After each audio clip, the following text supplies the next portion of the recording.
بسم الله الرحمن الرحيم. قال المصنف رحمه الله تعالى ونفعنا الله تعالى به. بسم الله الرحمن الرحيم. الحمد لله والصلاة والسلام على سيدنا رسول الله. اعلم أن الحكم العقلي ينحصر في ثلاثة أقسام: الوجوب والاستحالة والجواز. فالواجب ما لا يتصور في العقل عدمه، والمستحيل ما لا يتصور في العقل وجوده، والجائز ما يصح في العقل وجوده وعدمه. The text we're covering is known as al-Barahin. What do we mean by al-Barahin? The title al-Barahin means the source of evidence, or the source of proofs. The word al-Barahin means proofs, meaning this text was written as a proof text for every Muslim. It was written by Al-Imam Muhammad bin Yusuf As-Sanusi rahimahullah ta'ala, not to be confused with the Sanusi order in Libya. The Sanusi order developed later. This was an earlier scholar who was from Tilmisan in modern day Algeria, and he wrote many works, like he wrote Tawfiq wa Tasdeed, which is a commentary on a text called Al-Kubra, which was a larger text compared to this. Then he wrote Al-Wusta, which is a middle-sized text, and then he wrote As-Sughra, which is this text. So the other name for this text is As-Sughra, meaning the smaller text. And the benefit of studying this text is that anyone who studies this text will be able to understand the basic proofs for Islamic beliefs. For instance, existence of Allah subhanahu wa ta'ala, oneness of Allah subhanahu wa ta'ala, the names and attributes of Allah subhanahu wa ta'ala, and the same with the messengers, belief in the messengers alayhimus salatu wassalam. Also the rational basis for such beliefs. So he states in the beginning of the text, after stating Bismillahir Rahmanir Rahim and Alhamdulillahi wa salatu wa salamu ala Sayyidina Rasulillah, i'lam, know, anna al-hukm al-aqliya, that the rational judgment, yanhasiru, is limited, fi thalathati aqsamin, to three types: al-wujub, wal-istihala, wal-jawaz. Those three are al-wujub, necessary; al-istihala, impossible; al-jawaz, permissible. Three things. The meaning of this is that whenever we give a judgment with our mind, that judgment from our mind will be limited to one of these three categories. Either that thing that we have judged will be impossible, necessary, or possible. The Arabic names were what? In order, the order Al-Imam Sanusi rahimahullah gives: al-wujub, necessary; al-istihala, impossibility; and al-jawaz, which is possibility. Now, what do we mean by rational judgment? What is meant by rational judgment is the judgment given by the mind. Anything which we can conceive with the mind, that thing, when we give it a judgment, like for instance, if you were to say Zaid is standing, when you say Zaid is standing, either Zaid standing is absolutely necessary, or it would be impossible, or it would be possible. One of the three. It would not go out of these three categories: necessary, impossible, and possible. After stating this, he says, فَالْوَاجِبُ مَا لَا يُتَصَوَّرُ فِي الْعَقْلِ عَدَمُهُ. The necessary is that which the mind cannot conceive its non-existence. And he states, وَالْمُسْتَحِيلُ مَا لَا يُتَصَوَّرُ فِي الْعَقْلِ وُجُودُهُ. The impossible is that which cannot be conceived rationally, its existence. وَالْجَائِزُ, the permissible, مَا يَصِحُّ فِي الْعَقْلِ وُجُودُهُ وَعَدَمُهُ, that which is rationally possible, meaning it is possible for it to exist, and its non-existence is also possible. These are the three categories which he has mentioned.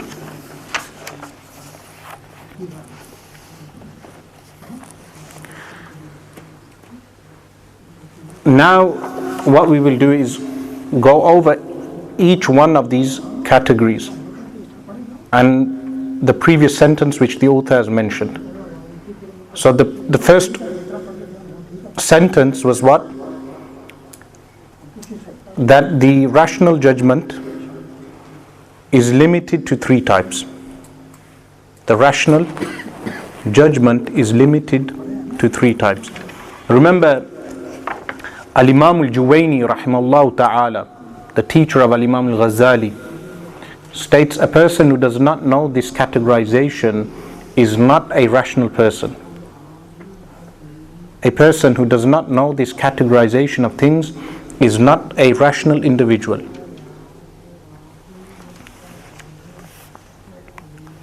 What do we mean by saying al-hukm? Al-hukm is judgment.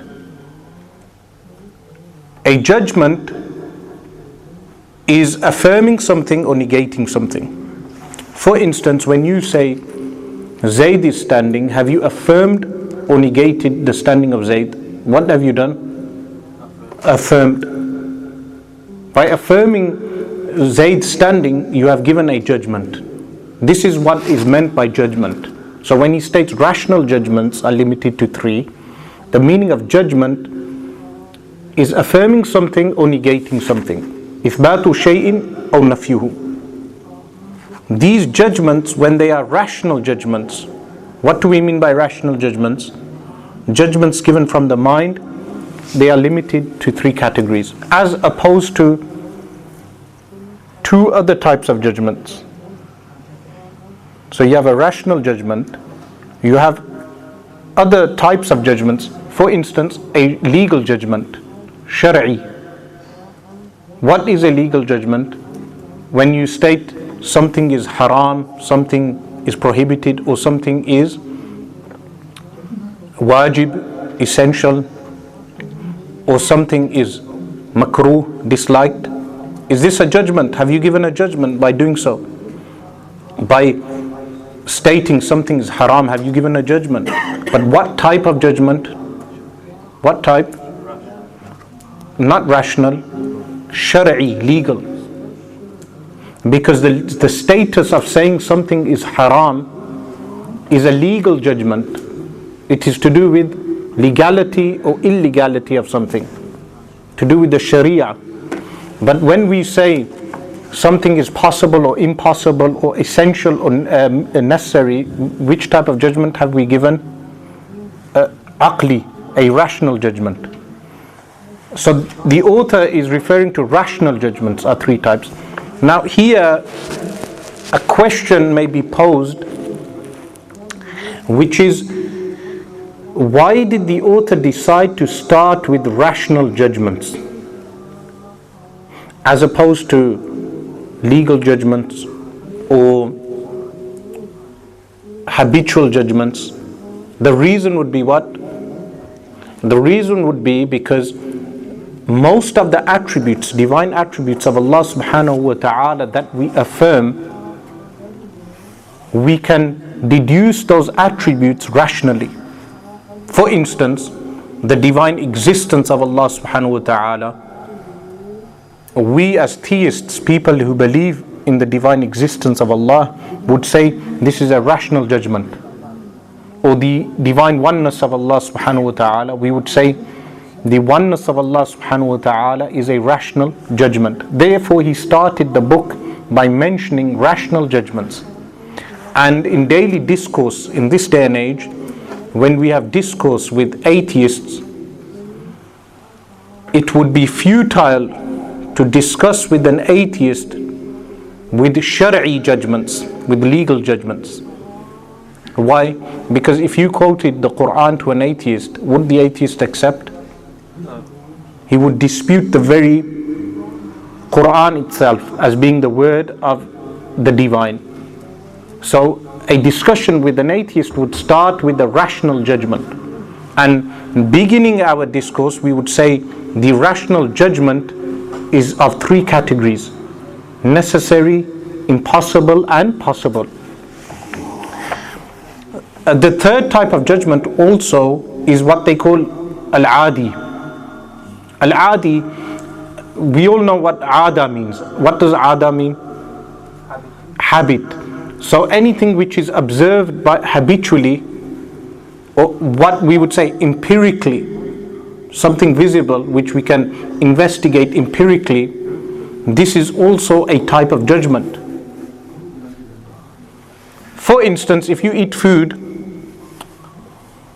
eating food gets rid of what? Of hunger. How do we know this? How do we know that food gets rid of hunger? From habit. If you don't eat food, what will happen? You will get hungry. That is also a habitual judgment. How do we know? Because when we go hungry, we will feel hunger because of the absence of food. So the absence of food makes hunger. When we say makes hunger, we mean Allah subhanahu wa ta'ala. As Muslims and as theists, we would mean, or as Sunni Muslims, because some Muslim groups oppose this, we would say Allah subhanahu wa ta'ala keeps the power of filling in food. Allah subhanahu wa ta'ala has kept the food as such that the food will remove hunger. And if we do not have food, we will become hungry. So this again is an observation based upon experiment. For instance, fire burns. How do we know fire burns? Because habitually, whenever we place anything on fire, for instance, we place paper on fire, paper will burn. So this is also something that occurs through habit. In effect, we would say you have existence with existence. How? Being full will happen when there is existence of food in the stomach. Existence with existence. You have the connection of absence with absence. For instance, if there is an absence of food, there is also an absence of being full. An absence with an absence. In the same way, you have an existence with an absence.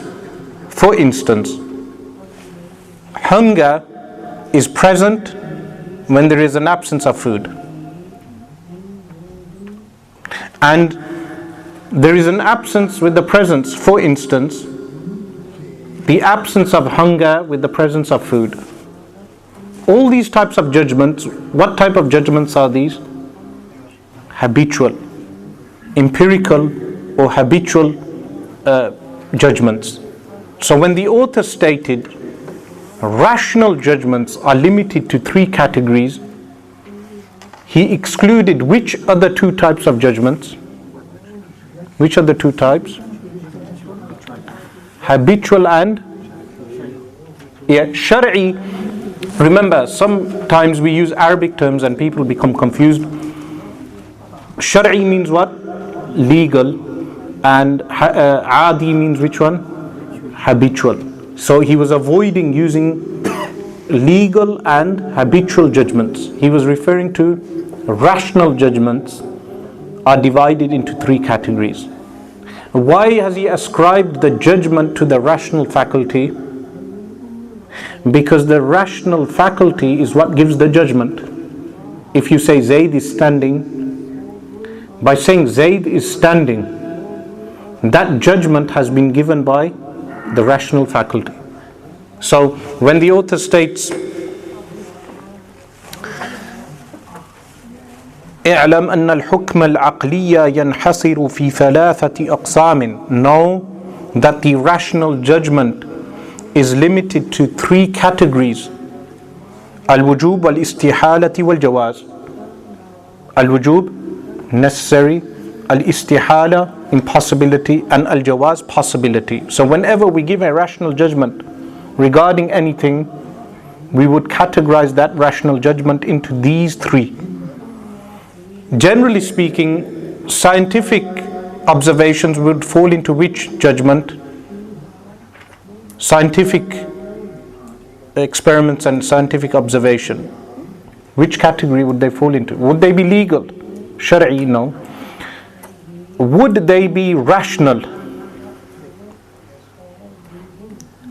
They would not be rational. Why? Because then the intellect would be sufficient to attain scientific facts.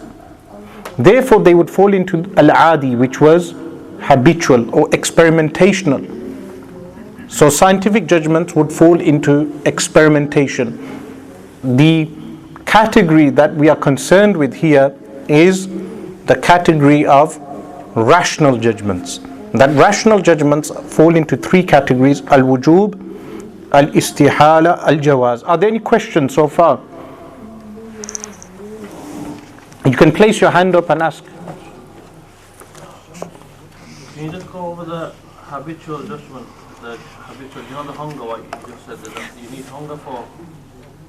The example given was that a person who observes habitual judgments, they will observe, for instance, the presence of being full with food when there is a presence of food. So they'll make a connection between food and being full. This connection between the two is based upon habit. People eat food and they will feel full. In the same way, if they do not eat food, they will not feel full. So they make a connection between not eating and hunger. But I would ask a question here, which is, who creates the filling nature of food, satiating nature of food? Who creates this? Muslims would say Allah subhanahu wa ta'ala. That food removes hunger because Allah subhanahu wa ta'ala has placed within food the nature and continues to sustain the food with that nature in order that it removes hunger. For instance, a knife may have the power to cut, but who sustains the knife with that nature of cutting? Allah subhanahu wa ta'ala. When He decides to remove that nature, then the knife will no longer cut. And we call this, what do we call this? Miracles. But that will be discussed later.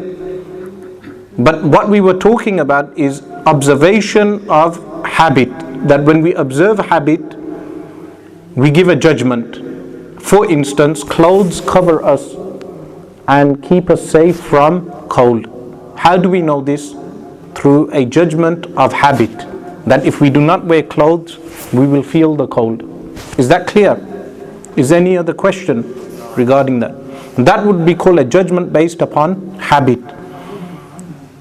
A legal judgment is saying something is haram or halal based upon the Sharia. Now Allah subhanahu wa ta'ala has also left signs for believers that certain things would indicate towards something. For instance, we know that the dawn prayer, Fajr prayer, enters when there is a white light upon the horizon.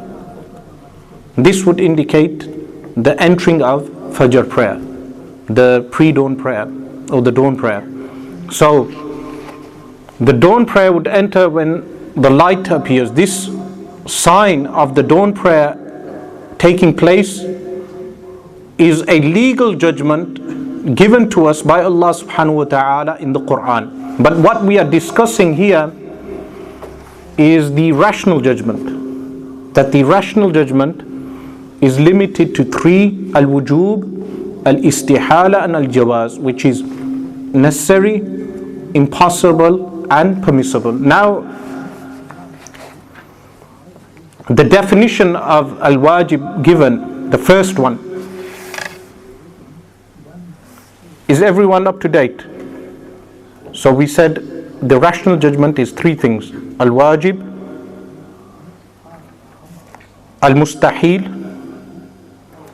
and al-jaiz. What was al-wajib? What was al-mustahil? And what was al-jaiz? Possible. First we're going to cover which one? Rational judgment. No, rational judgment is divided into three. Yes? Rational judgment is divided into three. The first one was which one? Al-wajib. And the second one was which one? Al-mustahil. And the third one was al-jaiz. What we're going to discuss now is the first one. Are you up to date? Yeah, don't get under pressure by me questioning you. You've surpassed most of the adults in the room. So, فَالْوَاجِبُ, the first one, he defined it as what? مَا لَا يُتَصَوَّرُ فِي الْعَقْلِ عَدْمُهُ, the absence of which cannot be conceived by the rational mind.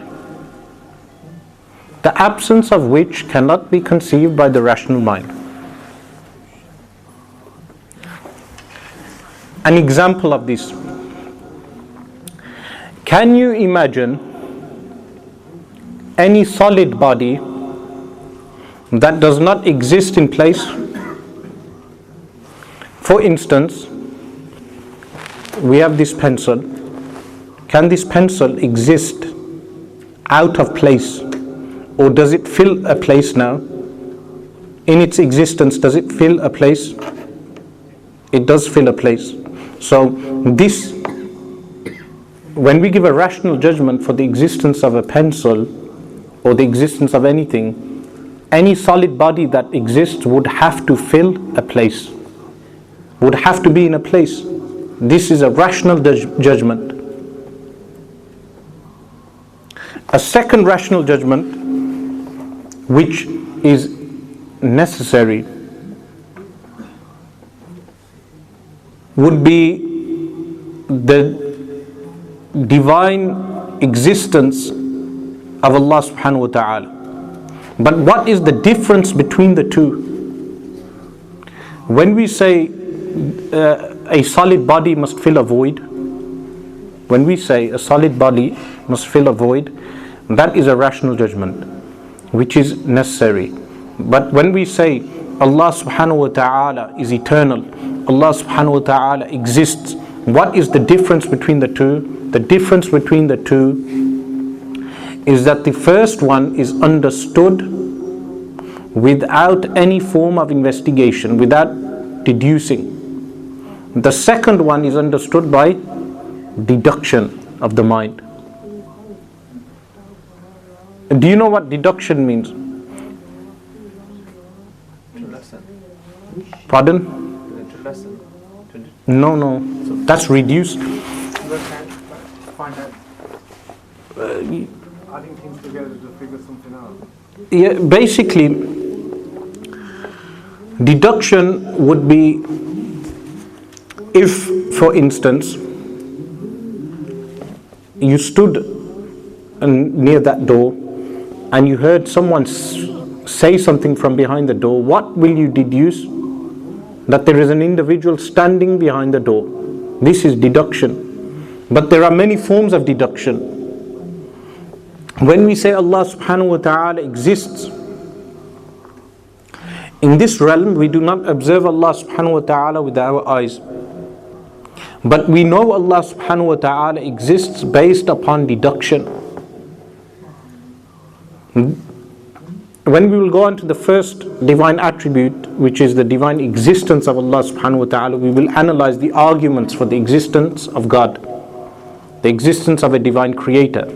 But at the moment we are discussing the rational judgment of the mind. The first rational judgment is when we say something is wajib, which is necessary. Two examples. One is that every solid body must fill a void. This is known by reason. Another example, the eternal existence of Allah subhanahu wa ta'ala. Are there any questions on this so far?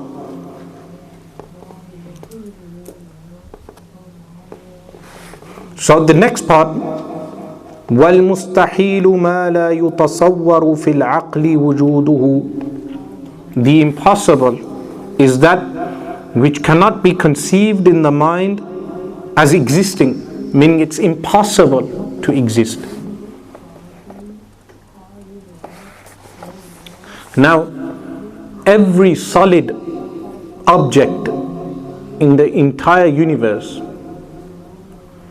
either is still or moves. One of the two. Either something will be still or something will move. Is it possible for something to exist and not move and not be still at the same time? What would be the rational judgment if you were told something exists which is not still and not moving? This would be irrational, an impossibility. Another example would be to ascribe a partner to Allah subhanahu wa ta'ala. Now remember, we do know that atheists would disagree with us on the examples given for al-wajib, which was based upon investigation, which was the divine existence for Allah subhanahu wa ta'ala, and also ascribing a partner to Allah subhanahu wa ta'ala. They would say your belief is irrational. But for now we will limit ourselves to these examples, but later when we go into the divine existence of Allah subhanahu wa ta'ala, we will analyze these arguments. Are these arguments correct? Are the proofs correct for the existence of Allah subhanahu wa ta'ala, or incorrect? The third category, which is al-jaiz, so he states wal-jaizu, the permissible, ma yasihhu fil aqli wujuduhu wa adamuhu, that which its existence and non-existence are both permissible. For instance, movement for a solid object. An object could either move or go still. One of the two. Both are possible. So these are the three categories, rational categories of the mind. And as I mentioned earlier, Al-Imam al-Juwayni rahimahullah ta'ala states that a person who does not know these three rational categories of a judgment of the mind, such a person is not a rational individual. The next passage, وَيَجِبُ عَلَى كُلِّ مُكَلَّفٍ شَرْعًا أن يعرف ما يجب في حق مولانا جل وعز وما يستحيل وما يجوز. It is necessary upon every mukallaf, legally obligated individual. Shar'an. What does shar'an mean? legally speaking. So that is referring to a legal judgment.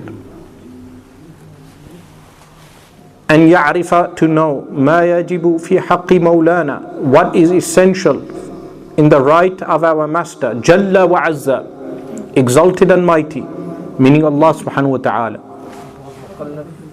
Mukallaf is any sane, able-bodied, mature person. Sane, able-bodied. Why able-bodied? If a person is blind and deaf, he will not be mukallaf, meaning obligated to believe, because he cannot hear the truth and he cannot see the truth. So mukallaf would mean sane, legally sane, able-bodied and mature individual. Mukallaf. It is essential for every mukallaf to know what is necessary in the right of our master, meaning Allah subhanahu wa ta'ala, and what is impossible and what is permissible. So when we will discuss the divine attributes of Allah subhanahu wa ta'ala, we will discuss what is necessary for Allah subhanahu wa ta'ala, what is impossible and what is permissible, because this discussion will be based upon the rational judgment. Which rational judgment? That rational judgment which is either necessary, impossible or possible. Are there any questions on what we've covered so far? Because next week we'll be covering this passage, وَيَجِبُ عَلَى كُلِّ مُكَلَّفٍ. It is necessary upon every mukallaf. We will discuss who is a mukallaf, because many people ask the question, what if there is a person who lives in mountains far away and the message of Islam never reaches them? What is the legal judgment of such a person? What makes a person a Muslim and a non-Muslim? These things inshallah we will cover next week. But are there any questions on what we've covered so far?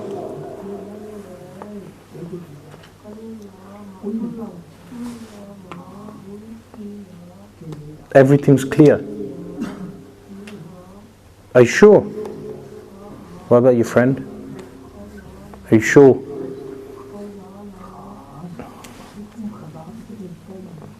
So everyone is leaving today as a rational human being according to the definition of Imam al-Juwayni rahimahullah ta'ala.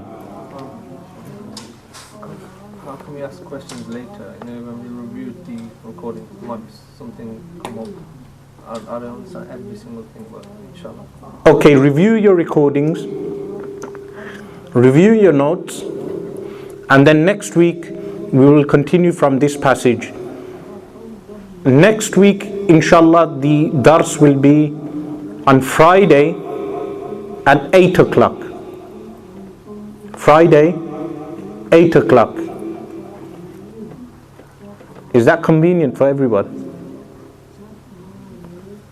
That's fine.